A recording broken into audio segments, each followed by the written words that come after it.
A can do 50% of the job in 60 days। চলো এরটাকে বোঝো, 50% কাজ করে 16 দিনে, তাহলে আমার 100% কাজটা বের করতে হবে। 50% কাজ করে 16 দিনে, তাহলে 1% কাজ বের করবে কত দিনে? 16/50, তাহলে 100% কাজ করবে কত দিনে? 32 দিনে। ক্লিয়ার? এরটা বের করলাম। এবার বি এরটা দেখো, বি ক্যান, এই একটু করলাম, 1/4 24 দিনে, তাহলে 1/4 24 দিনে করে মানে 4টে কাজের মধ্যে একটা কাজ করে 24 দিনে, 4টে কাজ করবে কত দিনে? তাই তো নাকি? 4টে কাজ করবে কত দিনে? 4 দিয়ে গুণ করতে হবে আমাদের, 4×24 = 96। আচ্ছা, সি একটা না, বি আছে আর নেই। ইন হাউ মেনি ডেজ, তাহলে কত দিনে?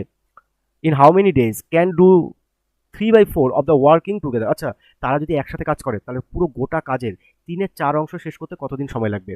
তাহলে দেখো, এ একটা গোটা কাজ করে 100% কাজ করে কত দিনে? 32 দিনে। বি একটা গোটা কাজ করে কত দিনে? 96 দিনে। তাহলে 92 আর 96 লসাগু বের করতে হবে। 92 আর 96 লসাগু কত? 96। 96 ভাগ করো 3, 96 দিয়ে ভাগ করো 1। এটুকুনি তো ক্লিয়ার। এবার টাইম চেয়েছে না, টাইম সমান সমান কি? Total work by efficiency. আচ্ছা, এবার বলেছে টোটাল ওয়ার্ক শেষ করবে না, টোটাল কাজের 3/4। তার টোটাল কাজ কত? 96, এর 3/4 কত? 4 দিয়ে কাটো, 4×2 = 8, 4×4 = 16, 3×24 = 72। তার মানে এরা 72টা কাজ শেষ করবে।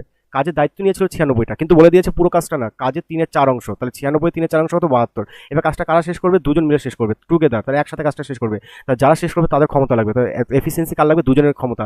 এর এফিসিয়েন্সি 3, বি এর এফিসিয়েন্সি 1, 3 আর 1 কত? 4। তাই তো নাকি? 4 দিয়ে ভাগ করো, 4 দিয়ে ভাগ করলে কত? 18। কত হলো? 18। ক্লিয়ার?